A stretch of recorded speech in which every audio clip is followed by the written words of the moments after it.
the constituency of Dover and Deal is more than just custom sheds and symbolic white cliffs.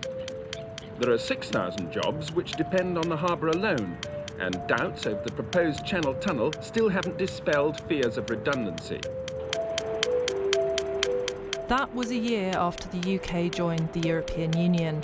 We are now just 4 weeks away from making our departure complete. The challenges of making that break loom ever larger. Questions remain unanswered. The cake and eat it optimism of 2016 feels a long time ago. One of the interesting things of the last 4 years and this sort of never-ending Brexit saga has been the way we went for a situation where everyone was discussing single market, customs union, what kind of Brexit, to now where the deal that is going to be signed, if it is signed, is very, very hard on that soft to hard Brexit spectrum.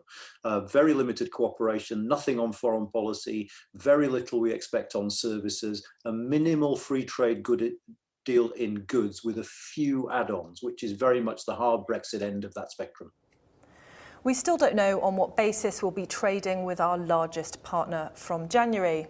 But looking up from the minutiae of negotiations over fish quotas and level playing fields, one thing seems pretty clear. In the tension between the UK's immediate economic interests and its ability to chart an independent path, it's sovereignty overall that has come out on top. That doesn't mean, though, that there aren't important differences between getting a trade deal and leaving transition without one. There are. Whichever road the UK takes, there are big changes ahead for what happens at our customs and borders. There would be no tariff-free trade without a deal, with export duties of 10% on cars or 40% on lamb, say. A deal would remove those. Paperwork-free won't fly with no deal, with an expected 5-fold jump to 270 million customs declarations and export health certificates needed for food and animal products. That would likely be the same with a deal. In fact, businesses may need to navigate more red tape on rules of origin to qualify for tariff-free trade. But an agreement could also mean scope for simplification.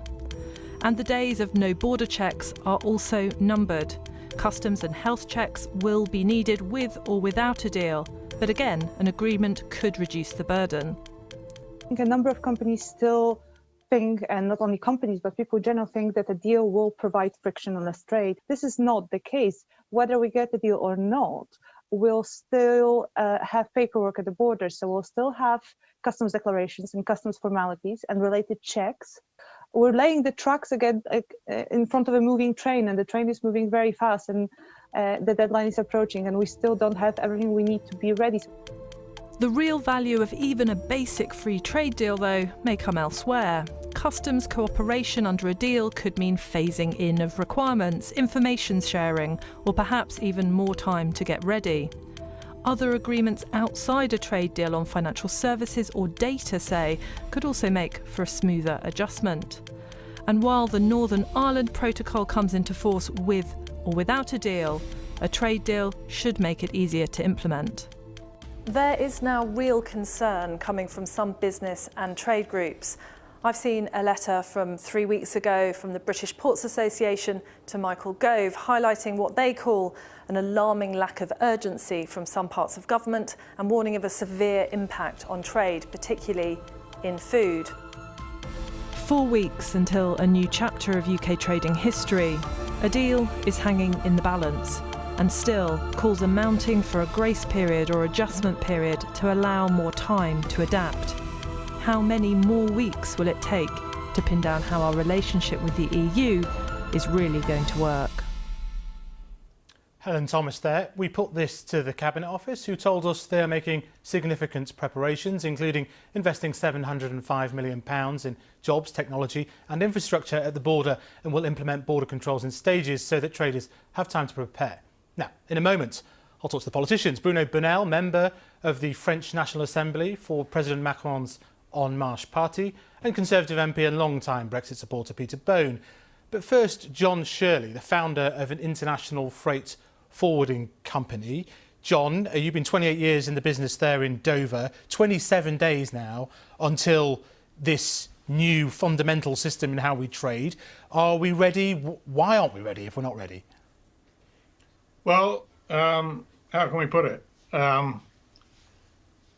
We in the freight forwarding industry, we thought, well, it's going to be really difficult. It's going back to 1992. It's imposing all sorts of red tape. It's going to strangle the economy. But we thought, well, maybe we could, have enough time to get prepared and get things in place, pay maybe double or triple the foreign hauliers that basically bring all our cargo in by road and take out all our cargo by road. 99% of that cargo is on foreign hauliers. So, if you remember, a couple of years ago, there were some people saying, I'd rather eat grass than be in Europe. And then there was a group of MEPs who turned their backs on the European anthem. So, what's going to happen? Well, those hauliers are turning their tail lights on Britain. They have decided they're not going to put up with coming to this country and sitting for weeks in customs formalities, phytosanitary certificates, and they are not coming. They have told myself and my colleagues they are not coming here after Christmas. This is very alarming. We're wrong-footed by this. But John, surely this is a temporary thing. Surely, there'll be some ripples over Christmas and things will work themselves out after a few weeks or a few months. No, either you're in a customs union or you're not. No, we deal with Belarus, we deal with Albania, we deal with Serbia. Either you're in the customs union or you're not. I can show you an email. We just did a job recently of shoeboxes for the poor children in the orphanages in Belarus. The haulier sent the bill, and it said truck was 5 days at customs. This is the reality. I'm telling you actual customs at the moment. And if you talk to a driver, you come down to Dover, I'll show you round the port, and you can talk to any driver there and you ask them, how long does it take to get in and out of the EU? And they will tell you between 5 and 10 hours. OK, well, John, we'll come back to you in a minute. Let's roll this over to the politicians. Bruno Bernal, what's kind of gone wrong? We thought a deal was in the offing, could have been done, should have been done by today. What's changed this week?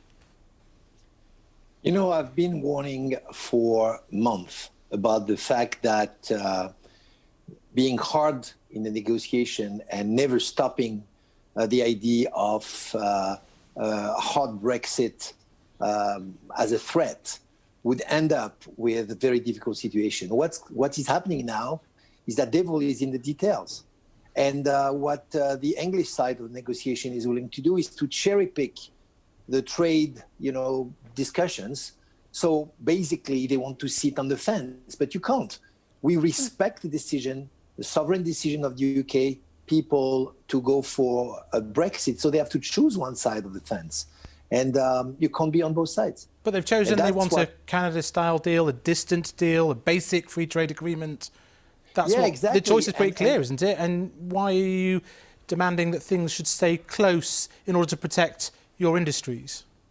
Because the condition of those deals is basically that England would like to see the same rules that are governed. We just heard the person, driving trucks, and he said, well, if we could stay with the 5 hours instead of 5 days at the border, nothing would change, it would be cool. But no, if you're not part of the EU, the rules are effectively changing. Okay, we've heard these arguments before, but with respect, what has changed this week?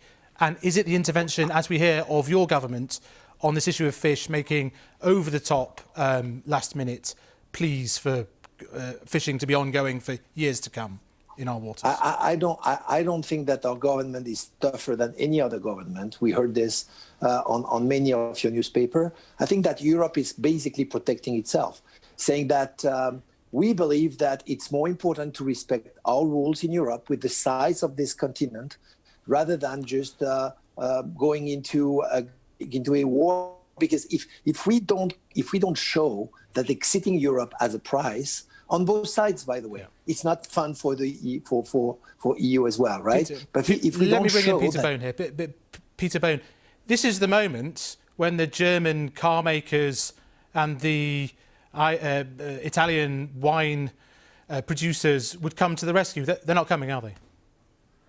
Well, I listened to your report earlier, and it seemed to be there was quite a division in the European Union, with the Germans pressing for a deal and the French saying no. So I think, if you look at this objectively, a deal is good for the UK, but it's also good for the European Union. And sensible people in the European Union say that. It seems to be that, if we can believe the reports, the reason the talks have broken down is because of last-minute demands by France, which are wholly unreasonable. So let me put what John Shirley said. I mean, we are now just less than 4 weeks away from this. He's a guy that's worked in that industry, and he says, look, we are not ready in terms of customs paperwork that has been a thing of the past for decades. Are you going to own that if such disruption materialises on the 1st of January or later?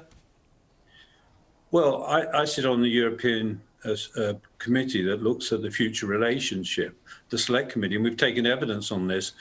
And the trade bodies and the customs agents say they're prepared. I think it's very enough customs agents, are there? I think it's very hard to believe that for 4 years, industry has not made contingency plans for whichever outcome, whether it's a deal or a no deal. Well, let me put that to John Shirley. John Shirley, this is on you. You should have known the flavour, the type of Brexit we were heading for, certainly over the last year. This is on you and your industry. Oh, is it? Well, how can I put it? None of us can really believe anybody is taking this particular path. It is economic suicide.